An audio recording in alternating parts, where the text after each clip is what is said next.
Karena ketika kita bahagia, otak kita lebih gampang untuk disetting, Mas. Jadi yang negatif ini tidak akan mempengaruhi perasaan kita. Jadi kita sudah punya benteng yang luar biasa kayak gitu loh, Mas.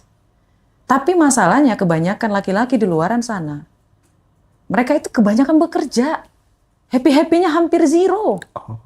Dan makanya saya selalu tekanin untuk para istri ya, Mas ya. Tolong kasih waktu untuk mereka bermain. Dan para suami kasih waktu untuk istrimu bermain juga. Jaga anaknya. Ketika kita energinya takut, kita fokus pada ancaman. Yang datang adalah rasa takut. Tapi ketika kita fokus pada kesuksesan, pada rencana yang untuk berhasil, yang datang itu peluang. Ketika saya bilang, bagaimana ya caranya supaya sukses? Yang datang itu peluang, Mas. Tapi kalau saya bilang, bagaimana ya caranya supaya saya nggak berhutang lagi? Saya fokusnya ke hutang. Ya. Kan kalimat otak kita tidak bisa membedakan yang negatif dan positif, Mas. Jadi ketika saya bilang, gimana caranya melunasi hutang gitu? Fokusnya ke hutang. Dirimu tuh jujur kan baru naik setelah dirimu bisa menerima namamu, ya nggak sih? Yes, it is. Itu penting untuk dielaborasi supaya jadi pelajaran buat teman-teman semuanya. Kayak tadi, Mas, saya sudah tidak melawan arus. Ngambang ya, mau bawa ke kanan, sok silahkan. Mau ke kiri, ayo silahkan. Jadi ikut aja. Allah itu perencana yang terbaik. Jadi buat apa dilawan? Ikutin aja. Wah, namamu Roma. Oke. Tanggalnya sekian lahirnya. Oke. Roma ke kanan. Oke. Ke kiri. Oke. Ikutin aja, Mas. Capek ngelawannya, Mas, buat apa? Ya Allah pengen 1 miliar. Nggak mau, 10 miliar aja. Oke. Itu loh, Mas. Jadi kadang manusia tuh kebanyakan ya, Mas ya. Ada 2, melawan arus atau ikut arus. Kalau yang ikut arus, hidupnya ya lebih gampang aja gitu. Lebih, Ya, nggak ngelawan semesta ya intinya ya. Nggak melawan arus ya. Tapi memang gimana pun juga buku sangat berpengaruh sih terhadap posisi dan level Kak saat ini gitu. Bahkan aku baru pertama kali kenal, Masya Allah, tabarakallah. Keren. Bahkan aku bilang langsung loh, Kak Roma, ini kayaknya bakal banyak deh yang minta kelas. Dan itu, sorry ya, nggak munafik ya, akhir-akhir ini tuh banyak banget orang tuh nawarin kelas di Ngaji Roso dan aku picky banget gitu. Sorry tuh sih, aku bener-bener picky. Pilih-pilih Suatu kehormatan, Mas. banget gitu ya. Pilih-pilih banget. Dan ternyata bener prediksiku. Teman-teman banyak banget. Mas Indra, orang-orang lama tuh pada chat semuanya. Orang-orang lama tuh, Mas Indra, kapan kelasnya Kak Roma dan lain sebagainya gitu. Masya Allah, tabarakallah. Itu kan tidak serta-merta. Itu kan karena ada kebiasaan mungkin kecil yang dilakukan Mbak Roma dari dulu gitu ya. Yang kemudian sekarang tinggal memanennya gitu. Tapi aku pengen tahu lebih dalam deh, selain baca buku, apalagi kebiasaan-kebiasaan kecil tuh? Saya selalu bahagia, Mas. Selalu bahagia. Saya selalu berusaha untuk bahagia. Apa yang trigger apa yang dibutuhkan Roma untuk selalu bahagia? Jadi gini loh, Mas.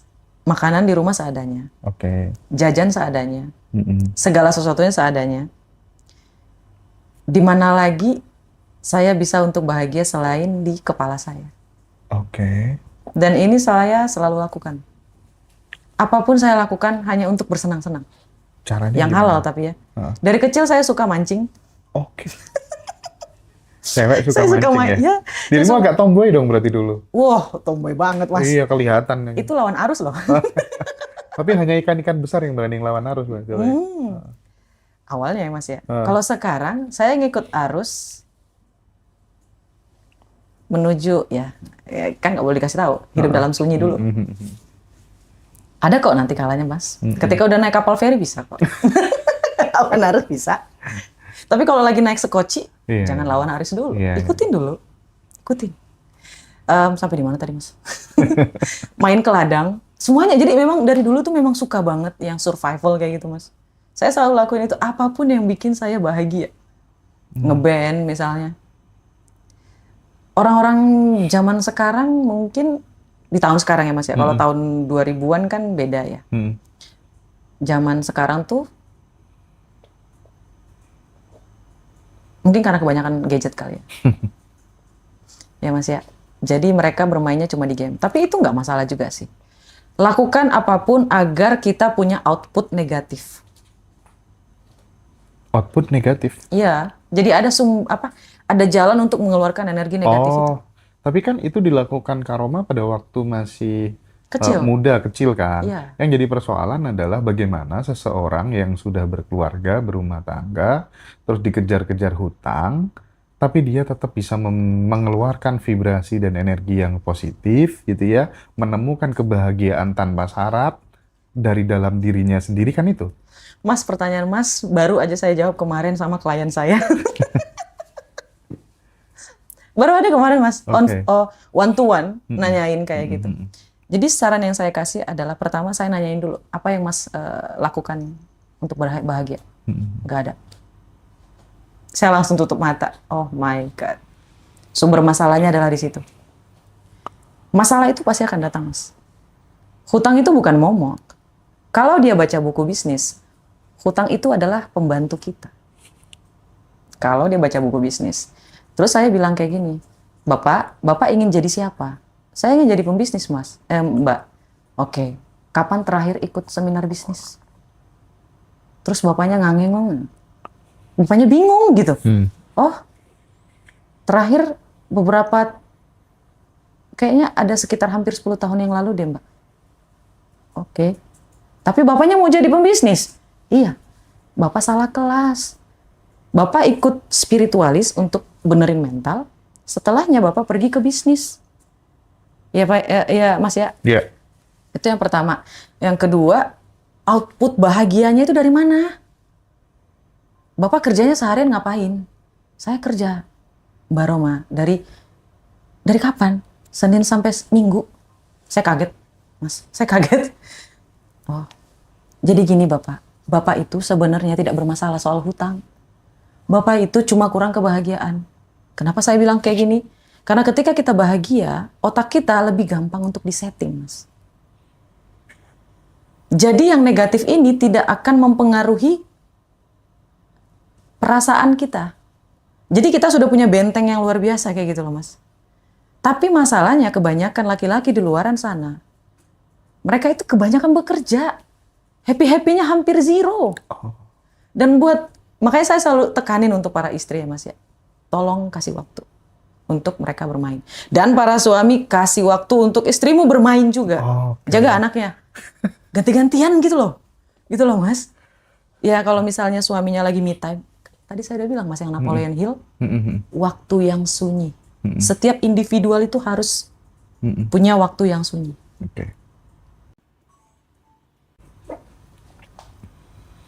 Harus punya waktu yang sunyi. Punya waktu untuk bahagia. Terus setelahnya, diubah fokusnya, Mas. Pertanyaan mereka yang sering mereka lontarkan, bagaimana caranya agar aku bisa melunasi hutang? Hapus. Bagaimana caranya bisnis saya bisa sukses? Apa yang berubah dengan kalimat itu? Ada, Mas. Ini ada nih. Energi menentukan cara kamu menafsirkan realitas.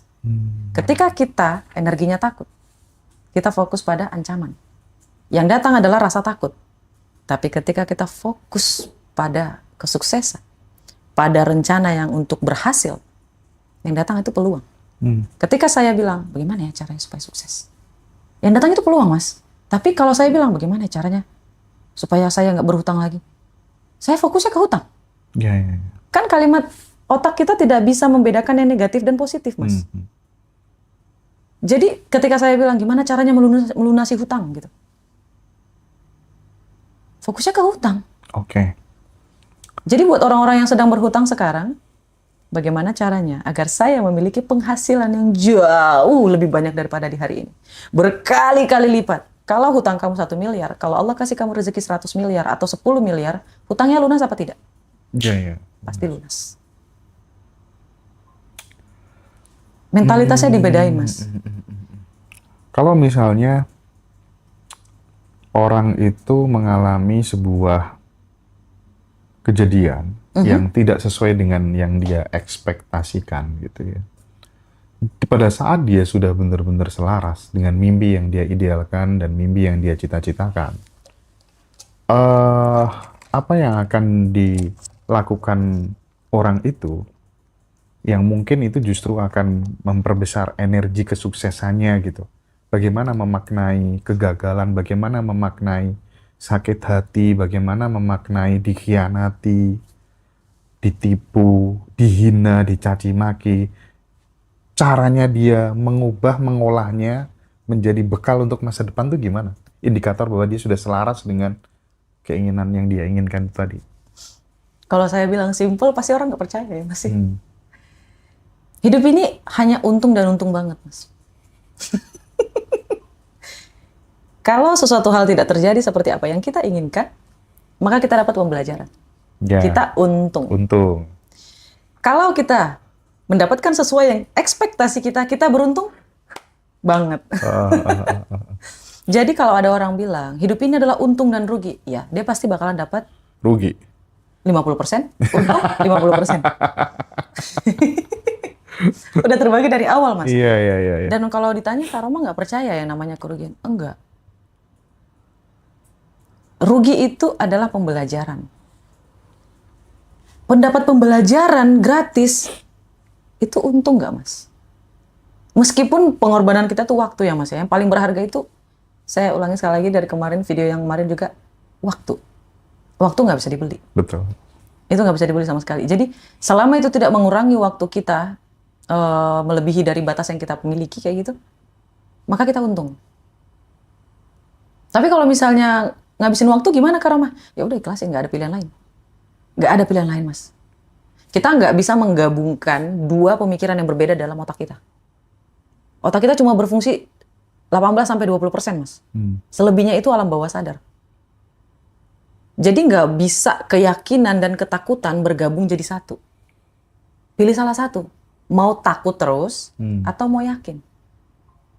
Kita harus pilih salah satu. Dan ketika kita lebih fokus ke ketakutan, ketika kita tidur, alam bawah sadar kita ini aktif, Mas. Pikiran kita aktif. Dan ini akan mengeluarkan frekuensi. Sampai kita bermimpi buruk jadinya. Tapi ketika kita yakin akan sukses, yakin atau afirmasinya yang positif-positif ya gitu ya Mas ya. Ketika kita tidur, pikiran kita bekerja, mimpinya jadi indah. Mimpiin air yang jernih, ikan yang cantik, istana yang megah, kayak gitu loh Mas. Itu mimpinya jadi bagus gitu loh Mas. Nah, laki-laki, kebanyakan laki-laki sih Mas. Kalau perempuan lebih ke sini, kalau laki-laki lebih ke sini. Kadang sampai botak kan gara-gara itu Mas. Terlalu banyak yang dipikirin. Iya. Bener. Mbak Roma pernah nggak, misalnya di jalan gitu ya, Iya. lihat rumah bagus, terus kemudian difoto, wah rumahku nanti bakal seperti ini gitu. Ketemu sama kenalan baru yang diidolakan, figur otoritasnya gitu. Aku nanti akan seperti kamu gitu. Ketemu sama orang yang lebih pokoknya yang serba lebih lah ya. Nanti filmnya aku bakal copy paste kayak kamu gitu. Gimana, ada nggak pengalaman kayak gitu? Pernah Mas. Kalau misalnya nih Mas, saya pergi ke tempat, ke rumah gitu ya Mas ya. Yang saya irikan itu bukan rumahnya tapi tanahnya. Oh iya? Gila, tanahnya luas banget dalam hati. Saya suka rumahnya mungil tapi tanahnya luas minta ampun gitu. Iya. Karena kecerdasan saya itu tergantung environment Mas. Iya. Semakin nyaman tempatnya, kecerdasan saya semakin muncul. Oh. Jadi kecerdasan itu ada 5 sebenarnya Mas. Kamu di fokus, misalnya gitu ya Mas ya. Pertama itu deep fokus, deep itu dalam, fokus yang dalam. Environment itu sekitar kita. Matematika, analisa, dan visualisasi. Kalau saya itu lebih ke analisa dan environment. Saya nggak akan pernah bisa fokus. Dan gimana caranya supaya saya bisa fokus? 5 menit saya berhenti, saya main. 5 menit kemudian saya belajar lagi.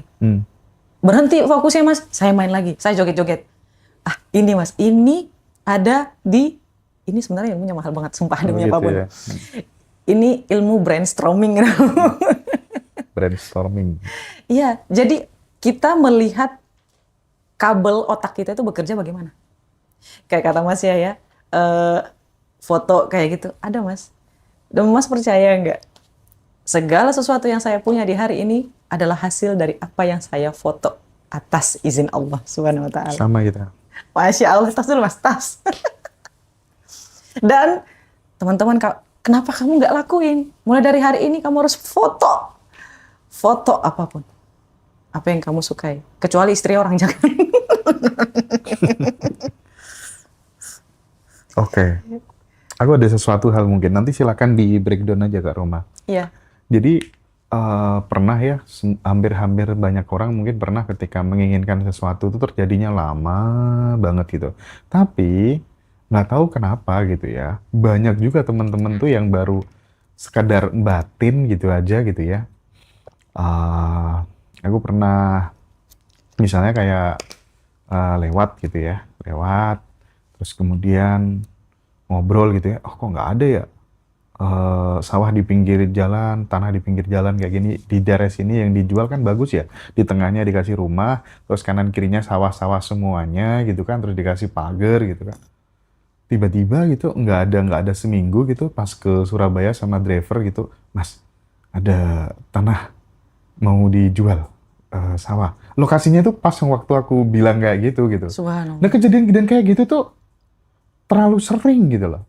Cuman kan yang jadi masalah, kenapa kalau dulu kok enggak? Dulu tuh susah dan lama banget. Sekarang kok jadi gampang banget ya gitu. Nah, aku tuh pengen Karoma menjelaskan gimana sih caranya transformasinya gitu. Dari yang tadinya susah banget, sekarang jadi mudah banget gitu. Bahkan effortless gitu. Mas Hendra sudah berubah bukan? Sudah apa? Sudah berubah bukan dari yang dulu? Oh sudah dong. Berarti dunianya berubah. Oke. Masnya sudah berubah, dunianya berubah. Kalau dulu sulit, sekarang jadi mudah. Dunia kita berubah setelah kita berubah. Oke, berarti ubah diri dulu. Ya. Jadi Mas Hendra bahagianya lebih banyak atau lebih banyak sedih? Dong. Banyak atau sedihnya lebih banyak? Dong. Bahagia dong. Bahagianya yang lebih banyak. Kalau ada orang yang keinginannya gampang banget tercapai. Hampir jarang sedih loh, Kak Roma. Serius. Iya beneran. Aku sampai nggak pernah sedih gitu. Alhamdulillah. Jarang banget. Jarang banget ya Mas ya. Iya, karena kita berpikirnya ya kita fokusnya ke ada satu Mas. Ini gong sih Mas. Dulu saya ngerasa Mas kalau saya bahagia banget, ini pasti ada nih kejadian yang akan datang. Iya. Dulu berpikir kayak gitu Mas. Tapi ada kejadian juga. Iya dulu karena ada gitu. Program itu kali ya. Kalau sekarang udah nggak pernah Mas. Iya. bener. Iya bener tuh. Saya udah nggak pernah berpikir kayak gitu Mas, alhamdulillah. Serius, dulu tuh abis ketawa ngakak gitu ya, nggak lama kemudian ada kesedihan gitu kan. Sekarang udah nggak ada kejadian kayak gitu. Karena kita udah berhenti berpikir kayak gitu Mas. Aku pantas kok ngerasain bahagia ini nih. Aku pantas kok dapat kebahagiaan ini. Kalau misalnya Allah kasih yang sedih, memangnya kenapa? Saya udah, alhamdulillah berhenti berpikir kayak gitu Mas. Kalau sedih ya udah, gitu. Yang penting saya fokus sama bahagia yang ini. Kalau dulu berpikir kayak gitu Mas, nanti apa nih yang terjadi kalau misalnya aku sedih gitu. Sekarang nggak. Alhamdulillah selama setahun ini aku nggak pernah lagi punya pemikiran kayak gitu. Nggak dimasukin lagi, alhamdulillah. Buat teman-teman kalian pantas bahagia. Jangan merasa ketika kamu bahagia, kamu harus membayar kebahagiaan itu dengan kesedihan kamu. No. Kalau kamu mau happy aja. Kalau dikasih kesedihan ya Mas ya udah nikmatin aja kesedihannya. Habis itu happy lagi. Iya. Kayak gitu Mas. Aku pengen sedikit sharing ya, nanti barangkali bisa diluruskan atau dijelaskan ya hal yang saya alami ini ke Kak Roma gitu. Jadi aku dari dulu tuh ketika kemudian misalnya nanti kamu bulan Februari atau bulan apa tuh akan mengalami kejadian kayak gini. Minggu depan kamu akan mengalami kejadian kayak gini. Misalnya itu dalam mimpi misalnya ya. Dan itu akhirnya kan aku jadi antisipasi kan, melakukan semacam kayak tindakan preventif dan itu dari tindakan preventif yang aku lakukan itu semacam kayak menimbulkan ketakutan dan justru malah kejadian. Iya Mas. Akhirnya kan karena udah terlalu sering kan, capek kan kayak gitu terus ternyata nggak bisa dilawan ya. Ya udah deh kalau mau terjadilah nggak apa-apa. Bodo amat. Dan terus kemudian aku lepasin makin nggak takut, nggak kejadian. Setuju Mas. Saya setuju. Jadi kalau misalnya mau terjadi ya udah terjadi aja. Misalnya nih Mas, biasanya saya punya waktu schedule ya Mas ya. Saya manusia tipenya itu tertata. Waktu aja saya tata kayak gitu. Jadi sebenarnya waktu jam sekarang tuh tadi habis makan siang itu saya selalu istirahat. Saya nonton Netflix lah, apalah kayak gitu ya Mas ya. Jadi otak saya itu udah mulai nonaktif di saat jam segitu ya Mas ya. Karena saya kira nggak akan bikin video kan. Terus saya bilang ke asisten saya, aduh ini kayaknya jamnya saya jam istirahat deh. Takut nggak aktif otaknya, kayak gitu ya Mas ya. Terus saya berpikir, aduh ini saya praktisi energi. Saya baca lagi, energi takut. Oh. Saya baca lagi ilmu saya gitu ya Mas ya. Nggak bisa takut. Terus ya udah saya lepasin aja. Kalau nasib saya memang dapat viewers yang banyak, itu akan banyak. Tapi kalau misalnya memang tidak dapat, ya tidak banyak. Ini saya membayangkan kalau podcastnya berjalan lancar, saya membayangkan viewersnya banyak, saya membayangkan dapat like-nya banyak, kayak gitu ya Mas ya. Kalau Allah kasih, alhamdulillah. Kalau Allah nggak kasih, ya jadi pembelajaran. Untung dan untung banget gitu loh Mas. Dah, itu intermezzo sih Mas. Oke. Aduh, keren banget ya. Kak Roma ngomong-ngomong ini ya, bikin buku ya? Iya, bikin buku. I am the king. Jelasin dong latar belakang kenapa kemudian sampai create buku gitu dan isinya apa dan bisa dibeli di mana gitu. Baik. Sebenarnya itu bukunya hanya untuk orang yang datang ke seminar ya Mas. Oke. Tapi saya kasih kesempatan untuk teman-teman yang mungkin belum bisa hadir di seminarnya. Kayak gitu ya Mas ya. Untuk bisa beli. Sistemnya itu masih pre-order. Memang sengaja di pre-order. Karena harus balance. Antara pemimpin, pengikut itu harus balance. Nanti lewat admin lah ya. Dah. Silakan. Kalau mau jadi pemimpin Mas, kita harus monopoli diri. Pilih, mau pemimpin atau mau jadi pengikut. Monopoli diri itu gimana sih maksudnya? Jadi gini loh Mas, menurut Mas bisnis yang paling memonopoli di pasar itu bisnis apa? Maksudnya bisnis yang paling berhasil itu bisnis monopoli atau enggak? Oh iya. Monopoli ya? Iya, bener. Kalau kita berhasil memonopoli kita. Oh iya, paham aku. Dari tindakan, dari pikiran, Iya, dari paham. perasaan, dari ucapan, di mana keempat ini adalah sumber energi kita. Energi itu adalah kondisi emosi yang aktif, Mas. Dan ini mengeluarkan frekuensi. Oke. Kalau kita berhasil memonopoli keempat itu, kira-kira kita bakalan jadi apa ya? Itu saya dapat dari buku bisnis, Mas. Iya. Saya berpikir, manusia itu ladang bisnis sebenarnya. Dan diri kita juga ladang bisnis. Bisnis apa, Kak Roma? Untuk hidup kita, gitu. Bukan soal money ya, Mas, ya, bukan. Ibaratnya kayak, kalau bisnis, produk atau apapun, masyarakat, dimanapun, itu bisa dimonopoli, kenapa diri kita nggak bisa? Iya. Terus ketika saya baca buku satu dan buku lain, itu ada kesinambungan, Mas. Saya juga baca ya buku selling ya Mas ya, gimana cara menjual. Karena kan selama ini yang ngelakuin marketing juga saya. Ngelakuin semuanya itu saya, kayak gitu. Jadi otaknya masih saya, kayak gitu. Karena, bukan karena saya nggak mampu bayar orang ya Mas ya, bukan. Tapi karena memang saya suka suatu hal yang... Tapi memang ada orang-orang dengan tipe single factor itu hasilnya lebih bagus tuh, memang ada yang kayak gitu. Iya, aku sering menjumpai hal itu. Karena belum, ini aja sih Mas, saya merasa belum cukup dapat pengalamannya. Nanti ketika saya udah merasa cukup pengalamannya, maka saya kasih ke orang yang lebih hebat. Tapi Kak Roma ini kan kutu buku gitu. Tiga buku yang paling mengubah hidupmu, buku pengembangan diri ya, pemberdayaan diri, itu apa saja mungkin yang bisa direkomendasikan buat teman-teman? How to win friends and influence people. 1. Yes. Dan yang kedua, how to talk. Bagaimana cara berbicara. Oke. Nyambung ya Mas ya? Nyambung. Aku sampai dulu tuh saking pengennya gitu ya, dapat buku-buku kayak gitu tuh, motoran, tangkep polisi lagi, diboncengin cewek kan karena dia yang pegang SIM kan. Aku diboncengin di belakang gitu Ya kan. Allah. Terus kemudian kehujanan lagi. Masuk tol lagi. Motornya masuk tol lagi gitu kan. Ya Allah. Terus sampai rumah tuh dibaca sambil bahasa-bahasa lagi, saking pengennya belajar public speaking kali ya. Buku-bukunya Charles Bonar Sirait dan lain sebagainya tuh aku banyak baca. Itu Masnya juga baca? Baca yang How to Talk? Baca. Wah, luar biasa. Kalau saya versi TED. Yang ketiga apa? Yang ketiga ini